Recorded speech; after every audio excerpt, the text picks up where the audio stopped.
And welcome everyone to Beyond the Forecast. Another day for you and more fun with weather and science. And today we are going to take you into halos and sundogs. I explained to you what are halos and sundogs and why we see halos and sundogs. And then we'll have meteorologist John Gross. He'll talk to you about ice safety. Yes, ice fishing season is pretty much done across northern Michigan for the most part, but it is never too late in the season to talk about things to brush up on and remember for ice safety. But first, this day in weather history. I love looking back at all of the days and seeing things that have happened across the United States and across the world. Well, yesterday we had some pretty cold temperatures for April Fool's Day for you back in 1923. Well, we're going to follow that up with 1987. This time it went even farther south. Florida broke some very cold records as Tallahassee woke up to 31 degrees, and it got even colder farther south. The Keys woke up to 48 degrees. Key West, 48 degrees. It smashed their old record by 13 degrees. So their old record was 61 degrees for a low temperature. They hit 48 in the Keys in 1987. Imagine being down there for spring break and seeing that. Yeah, that wouldn't be fun, would it? All right, viewer photo of the day, which is always brought to you by Great Rooms, which we truly appreciate. Thank you, Great Rooms, for bringing viewer photos to everyone's screen. Now, this one's special. It is my sister, Samantha Simonetti, sent this in to me and said, check it out. This is a bald eagle that happened to land on the tree out front of their home, and my nephew, Henry, is using binoculars to check out the bald eagle. And she titled it, "Dad, is that you?" And our dad passed away 5 years ago. And just so happened, maybe it is Dad stopping by and checking on his nephews and his daughter. The funny thing to me is Henry was using my dad's old binoculars to check that bald eagle out. So special picture there. Thank you, Sam and Henry, for sending that in. So Great Rooms, as always, thank you for sponsoring the viewer photos. And if you have your photos, send them in to us, and we will show those here on Beyond the Forecast. Trivia. Yesterday, we asked you what was the record storm surge, or what was the highest storm surge on record? And the answer, believe it or not, is 42 feet. That is a massive amount of water being pushed ashore. 42 feet. That's a lot of water. Today's trivia question. We are asking you, what do you call a tornado that forms over water? Is it a water spout, an aqua tornado, a hydrospin, or a water turbo? QR code. Hit it with your phone, and you can weigh in and see if you know what a tornado forming over water is. I'm not going to give the answer away just yet. I'll give it to you tomorrow. But that is your trivia for today. But coming up next, I explain halos and sundogs to you and show you how they form, why they form, and it's not just the sun that they form around. We'll have all that coming up right after the break. And welcome back, everyone, to Beyond the Forecast. Today we're going to be talking about some weather phenomenon that you might see, and a lot of people always send pictures in and ask, what are these? Halos, sundogs. They're pretty cool to see, and you typically see the sundogs more so in the winter, cold portions of the seasons. Halos, you get quite a bit. Still rare to see, but we get them quite a bit. And they're not just sunshine phenomenon. You also get them at night, around the moon. So how do sundogs or halos develop? Or some might even ask, what are halos and sundogs? We're going to show you. So taking a look first at what happens to create really what we see when we talk about halos and sundogs. Sunlight goes into a column or an ice crystal, column-like, for the halos. For sundogs, it's going to be more of a flat crystal, and we'll show you that here coming up in a little bit. But first off, when you have a column-like ice crystal, the beam of sunlight goes through it, and that sunlight gets dispersed. That dispersion of light gives you spectrum of visible colors. So, sun shines into an ice crystal up in the atmosphere, and on the other side of it comes that dispersion of light, giving you the visible colors. So when you look at the sun and you have those crystals, whether it's on top or bottom, once that light goes through it, it creates that halo. Now, mind you, if you want to see this or if you do notice the halo around the sun, don't look directly at the sun. We don't want to hurt anybody's eyes out there. But if you can put your hand up there like this person is doing here, you'll be able to see that halo around the sun. And why that halo is there is like we just described. That sunlight hits the ice crystals and you can see disperses the light around. So you see that spectrum of light and you get that halo. So that light refracts through the crystal, giving you that full halo around the sun. Now, it doesn't happen just with the sun. Like I mentioned before, you can see it even with the moon. So when you have a full moon on a clear, colder night, yeah, you can do this exact same thing. So pretty cool. But the angles are what matter. Think about that. So if you've ever seen the rain and sunlight was coming through and you see the rainbow, right? It all matters at where you're at to that rain and the sunshine, the angles. So the best time to see a halo around the sun is right around 22 degrees or 46 degrees above the horizon. So more in the morning or more in the evening. Pretty cool to think about. So next time the sun's out there and we do have more of the cooler conditions or maybe the high thin clouds up in the air, take a look, see if you can see the halo, because that's when you're going to have the crystals. Whether you have those high thin clouds or on a clear colder day, usually you get those crystals in the atmosphere and you'll get that halo. Now, sundogs, a little bit different, and these are pretty cool. They're kind of the quotation marks on the outside of the sun. Now, usually these are very clear, cold mornings. So a beam of sunlight goes through more of a hexagon-shaped ice crystal like this. It's flatter. But what comes out of that dispersion of light, again, is the spectrum of colors. But it's a little bit thinner. You can see it's not completely like that column crystal. It's more just kind of thin laser, if you will. But it's not going to make its way all the way around. So put this together around the sun, you have sundogs. It looks like a little bit of a rainbow on the outside, on both sides. Those are sundogs. And you get these, again, typically on those clear, colder mornings. Pretty cool to see if you ever get up and you're like, what's that reflection going on around the sun? So best viewed right around dusk or dawn. And again, that light disperses on those bright spots on either side of the sun. Now, again, don't look directly at the sun, but you'll be able to see these quite a ways from the sun. And again, it's that sunlight going through the crystal and then refracting it into the sundogs. Pretty cool. So if you ever get the opportunity, we have them quite a bit here in northern Michigan, but you'll be able to look to someone next to you and explain the reason why. Ice crystals in the atmosphere, light going through that crystal, and then refracting, creating either a halo or some sundogs. Pretty cool for you. So there you go. Next time you're outside, check to see if you see halos or sundogs. But again, sundogs are more when it's pretty chilly out there. I'm Chief Meteorologist Michael Stevens for Beyond the Forecast. And coming up next on Beyond the Forecast, we turn it over to meteorologist John Gross, who tells us what we should do if we fall through the ice. We're getting to the end of ice fishing season, and it's not a bad thing to brush up on what he's going to tell you. Well, that right after the break. Hey there, everybody. Meteorologist John Gross, and today we are going to be talking about what exactly you should be doing in case you are ever caught in a situation where you thought or you think that the ice might be able to support your weight, and then all of a sudden you find yourself in some very cold, frigid ice water.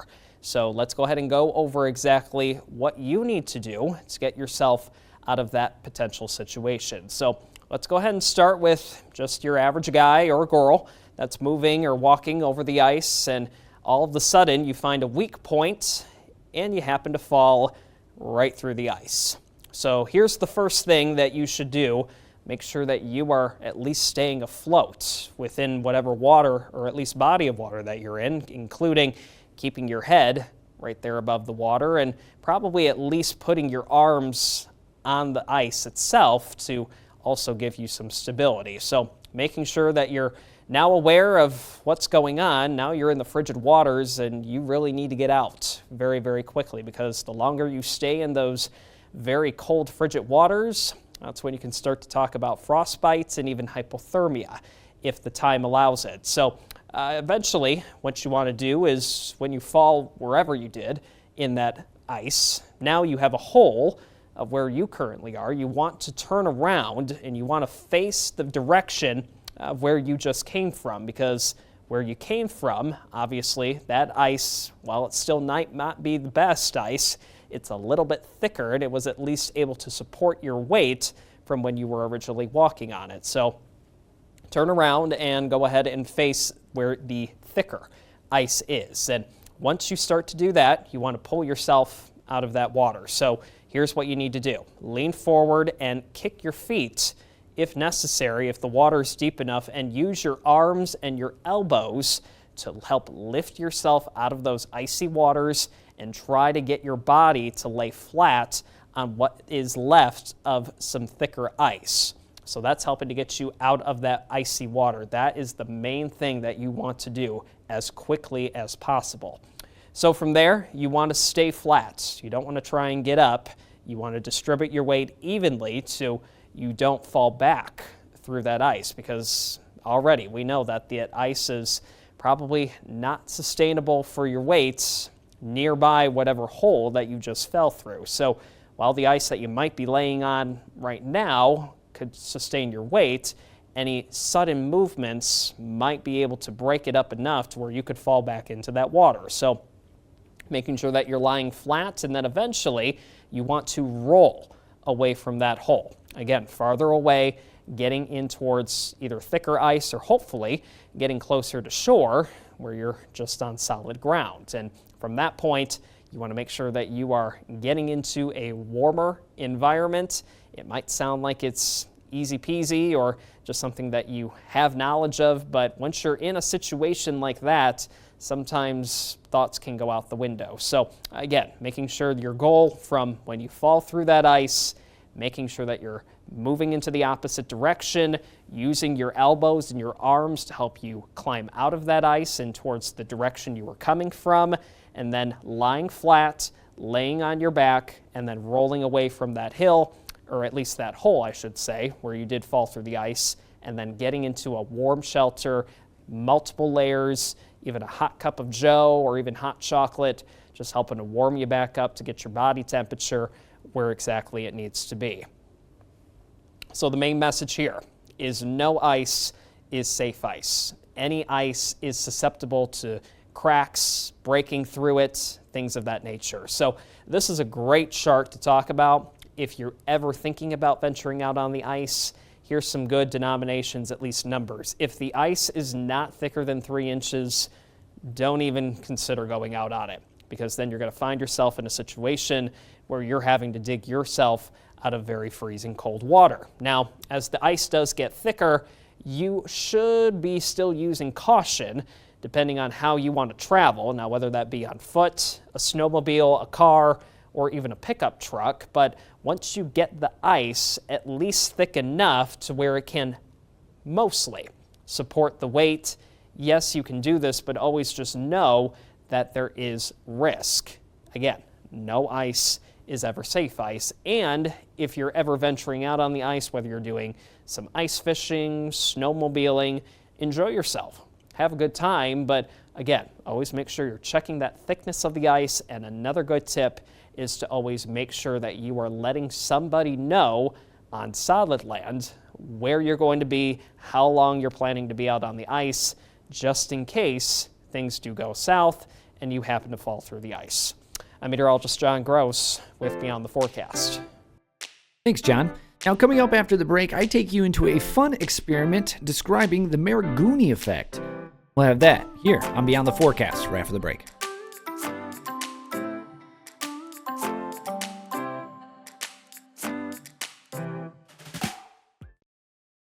And welcome back, everyone, to Beyond the Forecast. Today we're going to be doing a fun science experiment, kind of showing you the difference between surface tension And this all has to do with the Marangoni effect. I believe that's how you pronounce it. Hopefully I'm saying it right.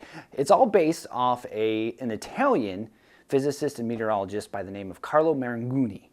Now, the Marangoni effect has to do with higher surface tension and lower surface tension. And there's an experiment to show you that. A really cool experiment. So today, all you're going to need is either a very shallow dish that you can put a very small amount of water in. And I also have my camera here with my phone to show you the overhead because it's pretty cool what we're going to show you. And then you also need black pepper. You can use a pepper shaker or just, like a pepper can. And also dish soap. And you'll be using very, very, very little of this. All you're going to need is just a little bit on your fingertip. And we'll show you why. But the Marangoni effect is pretty cool in the fact that it has to do with surface tension. So when you put the water in your dish, you're going to have pretty much just straight up constant surface tension. And then when you put the pepper, on top of the water, those molecules, the water molecules, are going to keep that surface tension very tight. But when you put a little bit of dish soap on the tip of your finger and then push your finger in the water, the pepper is going to spread because the tension where the dish soap is becomes very weak. And the greater tension is at the side of the dish and will pull the pepper towards it. So let's get started and show you this. Pretty cool, huh? So we got our water in our dish, and I'm going to line this up right under the camera so you can have a pretty good view of it. There we go. And now what we're going to do is we're going to take our pepper and start spreading it into the water.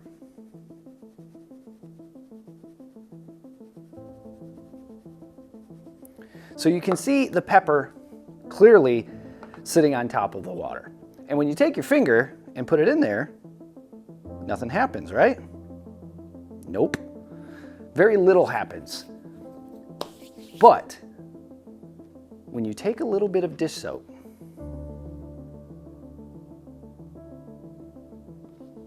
I actually have quite a bit of dish soap, but I didn't mean to. So when you have a little bit of dish soap on your finger and then put it in the water, you get the Marangoni effect. And you have to say it with the Italian fingers, Marangoni effect. So watch this.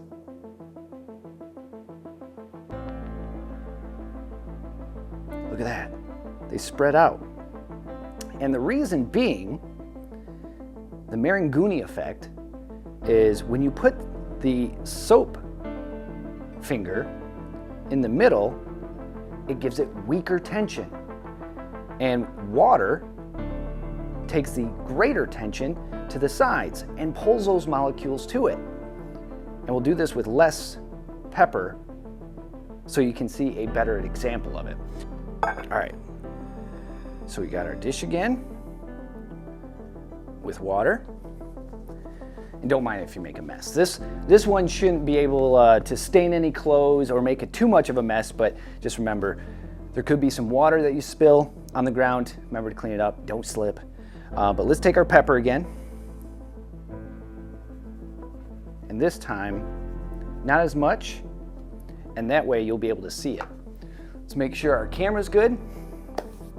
And now, let's get a little bit of dish soap on our finger.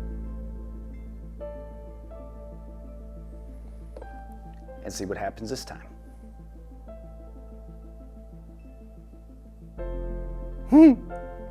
Check that out. And you could actually chase the pepper around if you wanted to.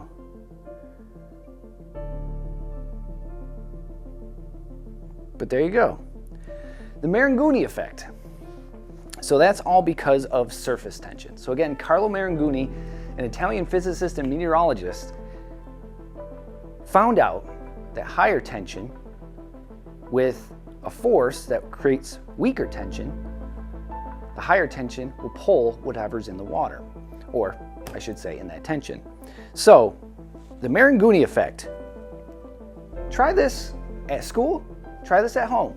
If your parents aren't watching right now, fill up a bowl of water, put a little bit of pepper in it, get a little bit of dish soap on it, put your finger in there, and you'll see the pepper spread. They'll think you're magic. You can do this anywhere. You can do it in a lunchroom, you can do it in your kitchen, and it's pretty cool. And you'll be able to explain exactly what's going on. The Marangoni effect. Remember, you gotta do the Italian fingers. Thank you again for being here for Beyond the Forecast. For meteorologist John Gross and meteorologist Haley Fischetti, I'm Chief Meteorologist Michael Stevens. Thank you for spending your 4:30 to 5 with us. We truly appreciate it. Be good, stay safe, take care. We'll see you right back here tomorrow for more Beyond the Forecast.